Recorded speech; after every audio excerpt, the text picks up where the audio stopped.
Hello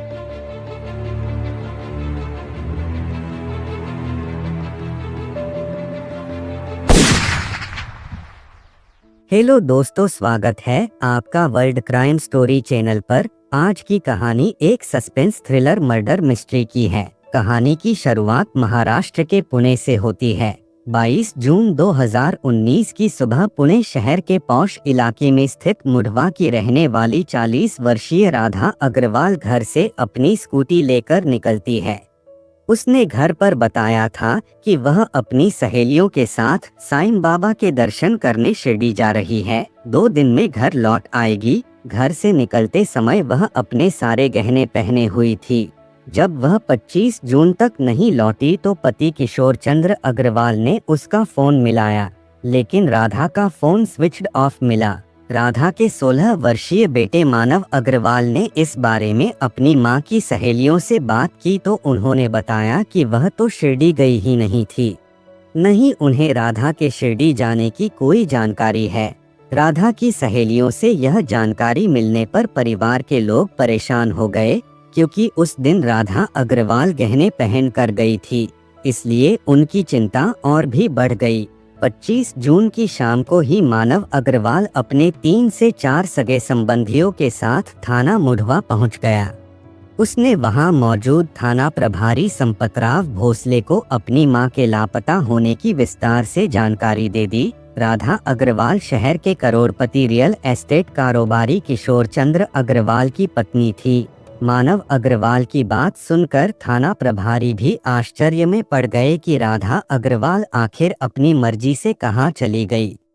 फिर उन्होंने राधा अग्रवाल की डिटेल्स लेने के बाद मानव को भरोसा दिया कि पुलिस उन्हें अपने स्तर से ढूंढने की कोशिश करेगी, क्योंकि मामला एक प्रतिष्ठित परिवार की महिला से जुड़ा था। इसलिए थाना प्रभारी ने इसकी सूचना अपने वरिष्ठ अधिकारियों को दे दी। इसके बाद उन्होंने राधा अग्रवाल की गुमशुदगी की कार्रवाई शुरू कर दी। उन्होंने फोटो सहित उसका हुलिया पुणे शहर के सभी पुलिस थानों को भिजवा दिया। इसके अलावा उन्होंने मुखबिरों को भी लगा दिया। थाना प्रभारी ने मामले की जांच के लिए एक पुलिस टीम भी बनाई। पुलिस टीम अपने स्तर से राधा अग्रवाल को तलाशने लगी। जांच में पता चला कि राधा अग्रवाल शादी के पहले से ही खुले विचारों वाली थी। वह किसी प्रकार के बंधनों को नहीं मानती थी। शादी के बाद उसे परिवार भी वैसा ही मिला था। घर में उसे किसी प्रकार की कोई कमी नहीं थी। अभाव केवल एक यह था कि पति का ज्यादा संग नहीं मिल पाता था, क्योंकि पति किशोर चंद्र अग्रवाल अपने रियल एस्टेट कारोबार में ज्यादा व्यस्त रहते थे। एक बेटा था जो पढ़ाई कर रहा था। राधा के पास भले ही रुपए पैसों की कमी नहीं थी, लेकिन वह पति का साथ चाहती थी जो उसे नहीं मिल पाता था। वह सुंदर महिला थी। एक युवक की मां होने के बाद भी उसका शारीरिक आकर्षण बरकरार था। यही वजह थी कि राधा ने अपना मन बहलाने के लिए जब सोशल मीडिया का सहारा लिया तो कुछ ही दिनों में उसके हजारों फॉलोअर्स और सैकड़ों दोस्त बन गए थे। राधा ने घूमने के लिए एक स्कूटी ले रखी थी, जिससे वह अपने दोस्तों और सहेलियों से मिलने जाया करती थी। वह तरह तरह के पोज में खींचे गए अपने फोटो फेसबुक पर डाल दिया करती थी, जिससे उसे काफी प्रशंसा मिलती थी। सोशल मीडिया से जुड़ने के बाद राधा अग्रवाल के चेहरे पर अक्सर चमक दिखाई देती थी। वह अपनी इस जिंदगी से काफी खुश रहने लगी थी। यह जानकारी मिलने के बाद जांच अधिकारी को इस बात का पूरा भरोसा हो गया कि राधा अग्रवाल की गुमशुदगी के पीछे कोई गहरा रहस्य है, जिसका पर्दा उठाना जरूरी है। पुलिस ने राधा अग्रवाल का मोबाइल नंबर लेकर उसकी कॉल डिटेल्स निकलवाई तो अंतिम लोकेशन पुणे के ही भोसले नगर रेंज हिल इलाके की मिली। पुलिस वहां पहुंच गई और इधर उधर खोजबीन करने लगी। वहां पर एक स्कूटी मिली जो राधा अग्रवाल की ही थी। पुलिस ने स्कूटी की डिक्की खोल कर देखी तो उसमें राधा का मोबाइल फोन मिला। फोन डिस्चार्ज हो चुका था। जब मोबाइल को चार्ज कर ऑन किया तो व्हाट्सएप और फेसबुक पर महिला और युवक दोस्तों की लंबी फहरिस्त देख पुलिस टीम हैरान रह गई। राधा अग्रवाल के फोन पर जिस नंबर से आखिरी बार बातचीत हुई थी, पुलिस ने उस नंबर की जांच की तो वह नंबर आनंद निगम का निकला। जो कर्नाटक का रहने वाला था। पुलिस टीम उसके घर पहुंच गई, लेकिन वह घर से फरार मिला। परिवार वालों से पूछताछ करके आखिरकार पुलिस उसके पास पहुंच ही गई। आनंद निगम को हिरासत में लेकर पुलिस पुणे लौट आई। थाने में आनंद निगम से राधा अग्रवाल के बारे में पूछताछ की तो पहले तो वह यही कहता रहा कि राधा अग्रवाल नाम की किसी महिला को नहीं जानता। लेकिन पुलिस ने जब व्हाट्सएप और फेसबुक पर उसकी और राधा की चैटिंग दिखाई तो वह सहम गया। वह चाहकर भी अपना झूठ नहीं छिपा सका। सख्ती से की गई पूछताछ में उसने स्वीकार कर लिया कि वह राधा अग्रवाल की हत्या कर चुका है।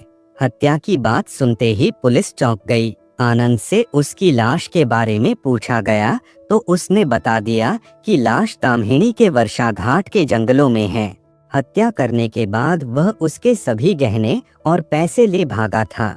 पुलिस को किसी भी तरह राधा अग्रवाल की बॉडी बरामद करनी थी। उसे संशय था कि कहीं जंगली जानवरों ने शव को नष्ट न कर दिया हो, इसलिए पुलिस आनंद निगम को लेकर 12 जुलाई 2019 को ताम्हिणी वर्षा घाट के जंगल में जा पहुंची। लेकिन जंगल में राधा अग्रवाल के केवल अस्थिपंजर और कपड़े मिले। उसका मांस जंगली जानवर नोच-नोच कर खा चुके थे।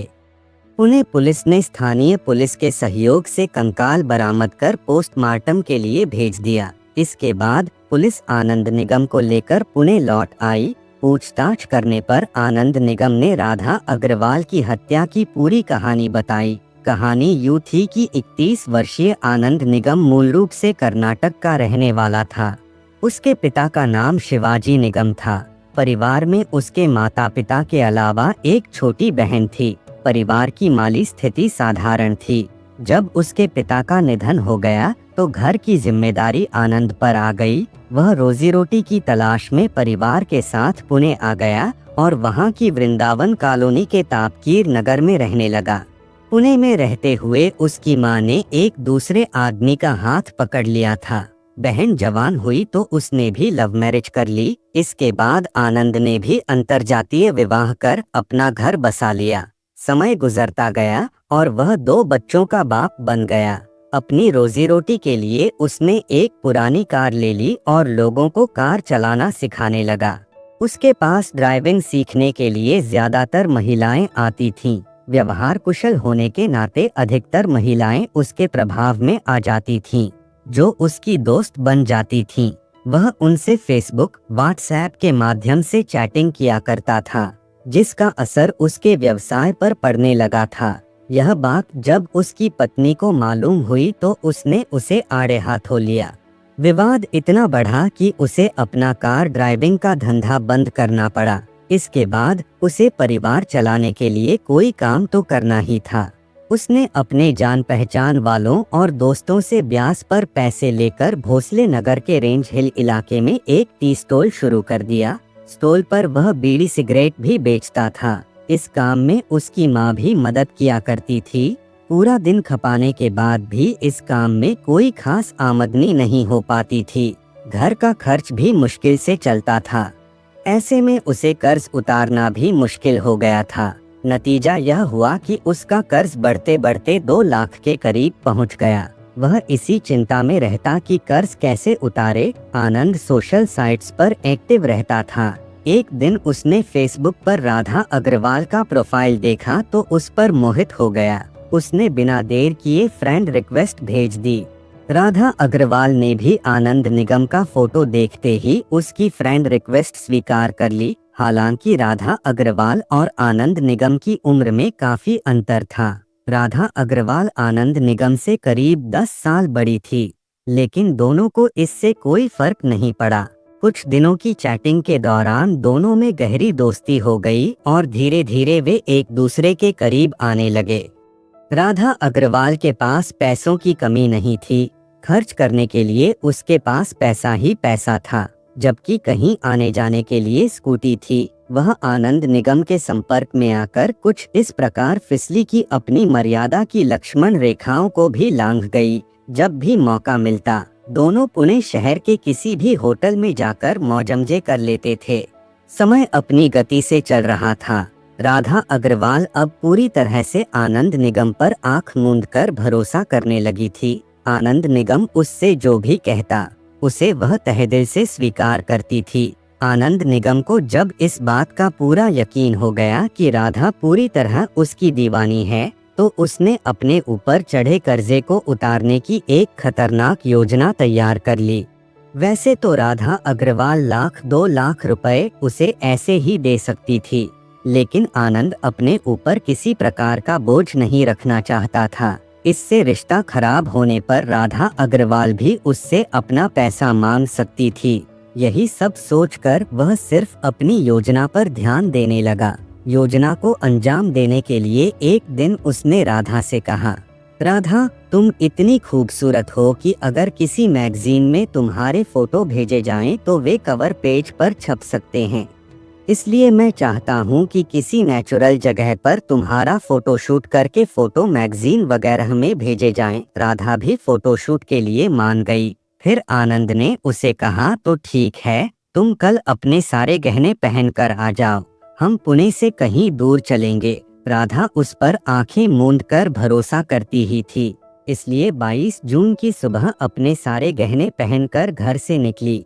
घर वालों से उसने कह दिया कि वह अपनी सहेलियों के साथ स्कूटी से साईं बाबा के दर्शन करने शिरडी जा रही है, 2 दिन में लौट आएगी। इसके बाद वह स्कूटी लेकर आनंद द्वारा बताई गई जगह पर पहुंच गई। आनंद वहां पहले ही खड़ा था।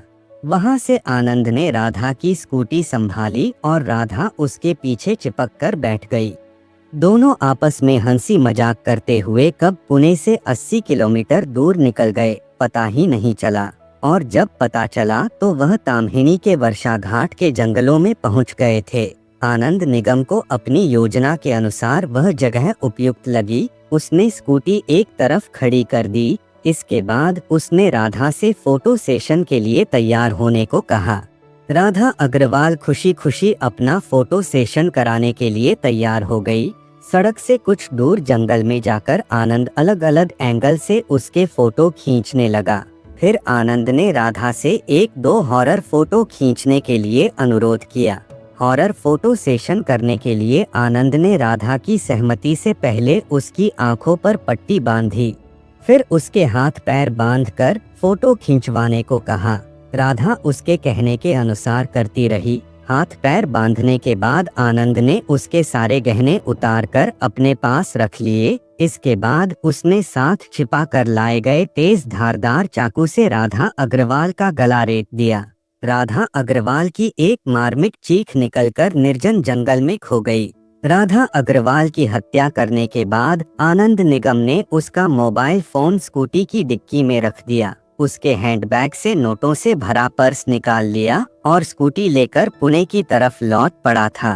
ताम्हिणी वर्षा घाट से कुछ दूर आनंद ने पर्स से सारे पैसे निकालने के बाद उसे भी फेंक दिया। इसके बाद वह घोरपेड़ फाटक पर आकर एक पान की दुकान पर रुका। वहां पर उसने एक सिगरेट पी। वहां से आनंद निगम अपने घर न जाकर सीधे अपने टी स्टॉल पर पहुंचा।